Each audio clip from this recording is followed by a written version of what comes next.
ভারত বাংলাদেশের বাণিজ্য সম্পর্ক কিছু তথ্য উপাত্তের মাধ্যমে আপনাদেরকে জানাবো। আপনারা জানেন যে সবচেয়ে গুরুত্বপূর্ণ প্রতিবেশী ভারত শুধু বাণিজ্যিক না, রাজনৈতিক বিচারেও অত্যন্ত গুরুত্বপূর্ণ এবং একটা সংবেদনশীল পর্যায়ে বর্তমানে এই সম্পর্কটা আছে বলে মনে করছেন অনেক বিশ্লেষক। তবে আমরা শুধু বাণিজ্যের অংশটা একটু আলোচনা করতে চাই।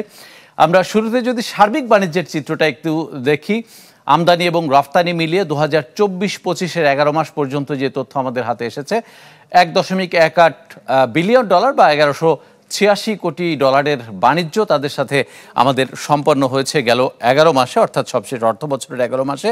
আর এর আগে পুরো অর্থ বছর জুড়ে 1055 কোটি ডলার বাণিজ্য ছিল। আমরা যদিও দেখতে পাচ্ছি যে অন্তর্বর্তী সরকার আসার পর কিছু টানাপোড়েন এবং বাণিজ্যের খানিকটা বাধা এবং কিছুটা অস্থিরতার মধ্য দিয়ে যাচ্ছে, কিন্তু তারপর সার্বিক বাণিজ্যের যেই প্রবৃদ্ধি সেটা কিন্তু মোটামুটিভাবে সন্তোষজনক, অর্থাৎ 12.5% মতো একটা প্রবৃদ্ধি কিন্তু আমরা এখানে দেখতে পাচ্ছি কেবল আমদানি রফতানি মিলিয়ে। আমরা আলাদাভাবে একটু আমদানির চিত্রটা আপনাদেরকে দেখাতে চাই। যেহেতু আমরা ভারতের উপর আমদানির ক্ষেত্রে অনেক বড় আকারে নির্ভরশীল, আমদানিতে যাব, তার আগে রফতানির বাজারে যাব।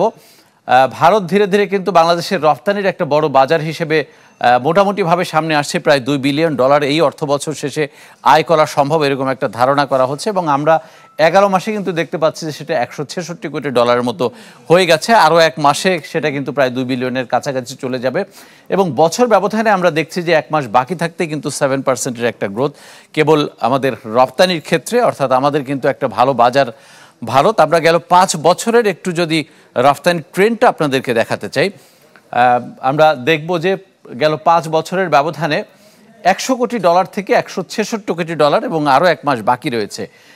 সুতরাং আপনারা দেখতে পাচ্ছেন যে 5 বছরে ধারাবাহিকভাবে আমাদের রফতানিটা বেড়েছে এবং গ্রোথটা কিন্তু মোটামুটি একটা সন্তোষজনক পর্যায়ে রয়েছে। ভারতকে যদিও আমরা এখনও অপ্রচলিত বাজার হিসেবে ধরে নেই, যেহেতু আমাদের সেখানে খুব একটা রফতানি হয় না, কিন্তু যেহেতু সেদেশে আমাদের পোশাকের চাহিদা রয়েছে, পাট পণ্যের ব্যাপক চাহিদা রয়েছে, সুতরাং ধারাবাহিকভাবে আমরা সেই সুযোগগুলো কাজে লাগিয়ে কিন্তু $2 বিলিয়ন কাছাকাছি একটা রফতানি আয় সে দেশ থেকে আনার একটা উদ্যোগ আমরা নিয়েছি। আমরা এবার সে দেশ থেকে আমদানির কিছু চিত্র আপনাদেরকে দেখাতে চাই। দ্বিতীয় সর্বোচ্চ আমদানি ব্যয় কিন্তু ভারতের পেছনেই আমাদের হয়ে থাকে, চীনের পরবর্তীতে। আমরা দেখতে পাচ্ছি যে $1025 কোটি 11 মাসে 12 মাসের মোটামুটি একটা হিসাব আমাদের হাতে এসেছে, অর্থাৎ $10 বিলিয়ন উপরে, যেটা গেল অর্থ বছরে $9 বিলিয়ন ছিল, সেটাও কিন্তু 14%-এর মতো বেড়েছে।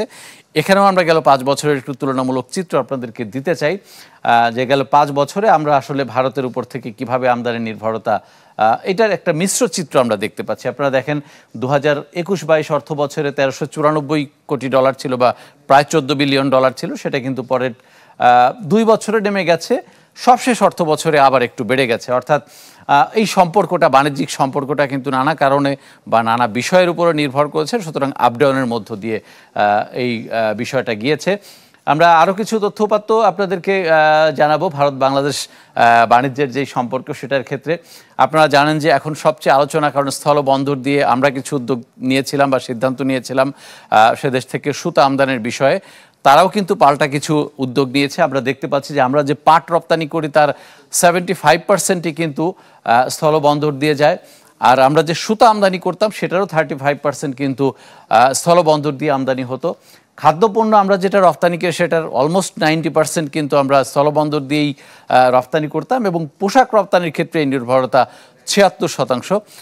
তার মানে আপনারা দেখতে পাচ্ছেন যে স্থলবন্দর দিয়ে আমাদের উপরে যেই নিষেধাজ্ঞা দেয়া হয়েছে বা আমরা যেই সিদ্ধান্তগুলো নিয়েছি সেটার কিন্তু মিশ্র একটা প্রভাব আমরা দেখতে পাচ্ছি তথ্যপাত্রে।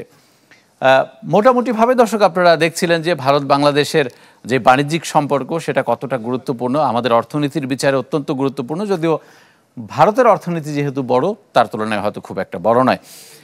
যেটা বলছিলাম যে আমাদের সহকর্মী ইমদাদ হক তিনি এই বিষয়ে আলোচনার জন্য আমাদের সঙ্গে যুক্ত হয়েছেন।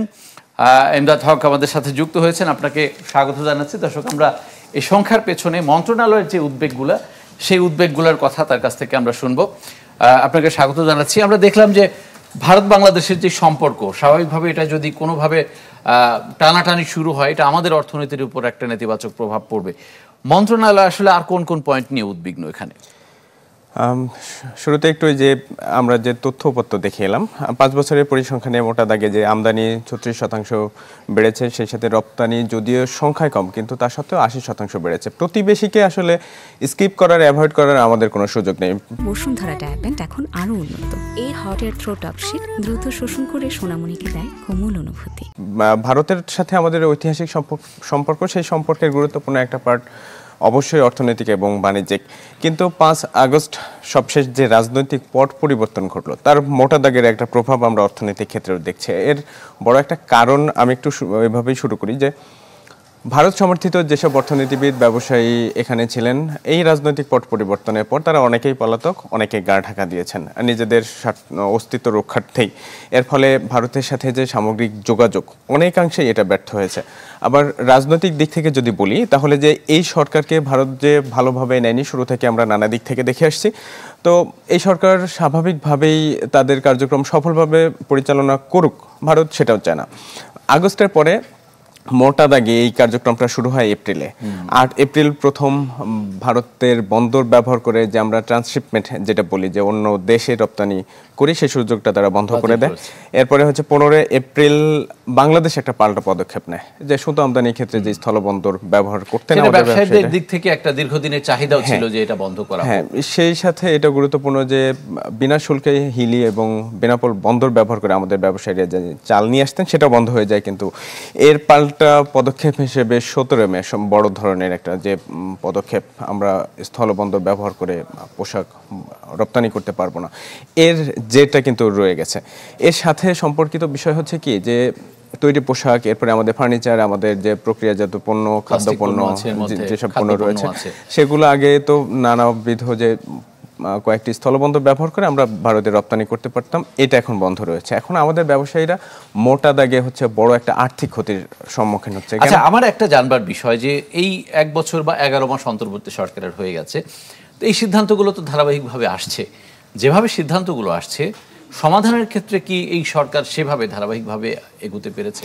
হ্যাঁ, প্রথমত যে আমাদের ব্যবসায়ীরা তো একটা উদ্বেগের মধ্যে রয়েছেন, তাদের বাড়তি খরচ গুনতে হচ্ছে, সেই সাথে পণ্য যে রপ্তানি করবে সেই সংখ্যা থেকে বাণিজ্য মন্ত্রণালয়কে আমরা দেখেছি শুরু থেকে উদ্যোগী। বিশেষ করে প্রথম যখন ভারত এরকম কঠোর একটা পদক্ষেপ নিল, এরপরে বাণিজ্য মন্ত্রণালয় থেকে সঙ্গে সঙ্গে চিঠি দেওয়া হয়েছে।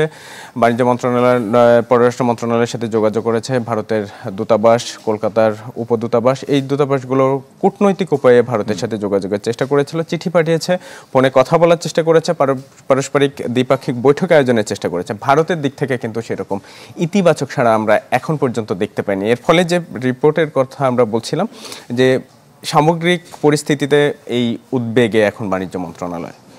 না, এখানে তো দুইটা পার্ট, একটা তো ব্যবসায়িক বা বাণিজ্য মন্ত্রণালয়ের দিক থেকে আলোচনা করে সমাধান করা বা তাদের কাছে চিঠি লিখে, যেহেতু বাণিজ্য ব্যাপারটা রাজনীতির বাইরে থেকেই আলোচনা করার কথা, সেই অগ্রগতি কতটুকু।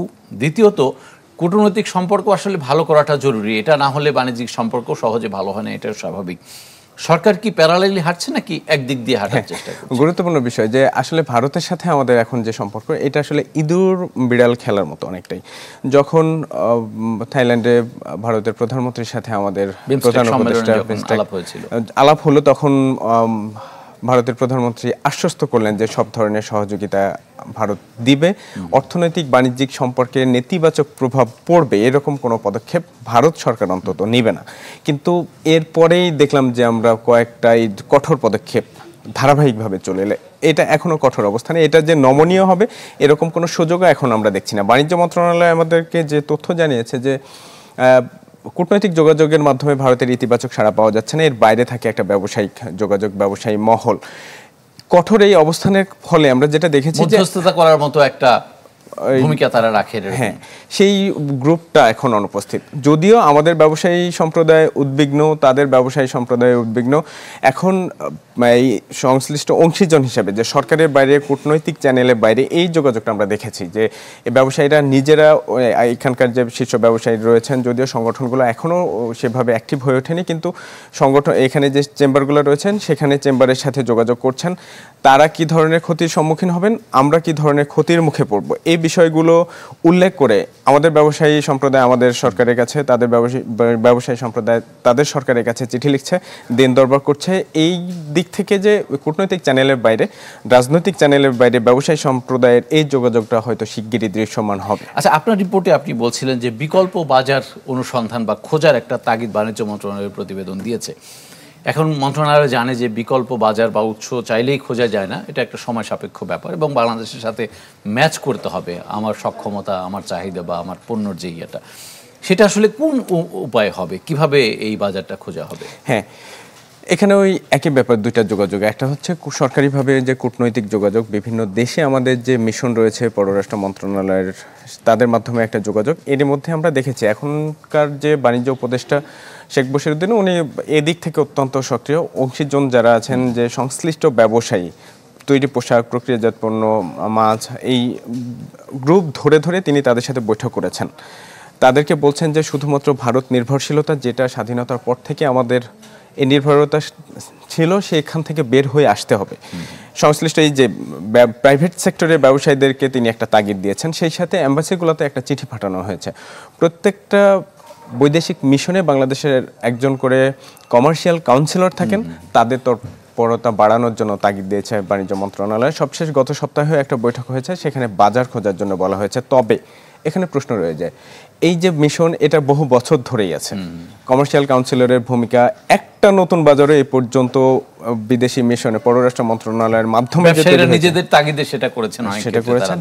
এক্ষেত্রেও এটা তো আরেকটা বিষয় যে পণ্যের গুণগত মান, এটা আমরা যেসব পণ্য বাইরে করব বা বিক্রি করব, আমরা বিশেষ করে রপ্তানির ক্ষেত্রে, হ্যাঁ, আমাদের যে তৈরি পোশাক, সেই সাথে যে অন্যান্য প্রক্রিয়াজাত পণ্য রয়েছে, কৃষিজ পণ্য রয়েছে, কৃষিজ পণ্য ব্যাপকভাবে চাহিদায় রয়েছে ইউরোপে এবং আমেরিকায়, যুক্তরাষ্ট্রে, বিশেষ করে পশ্চিমা দেশের বাজারগুলোতে। আমরা গুণগত মান বজায় রেখে সেটার বেশিরভাগ ক্ষেত্রে রপ্তানি করতে ব্যর্থ হচ্ছে বা হয়েছে। এর ফলে এই বাজারটা আমরা ধরতে পারছি না। এই জন্য বাণিজ্য মন্ত্রণালয়ের উদ্বেগ, সেই সাথে ব্যবসায়ীদের প্রতি তাদের আহ্বান যে পণ্যের গুণগত মান যেন রক্ষা করা হয়। রাইট, অনেক ধন্যবাদ ইমদাদ হক।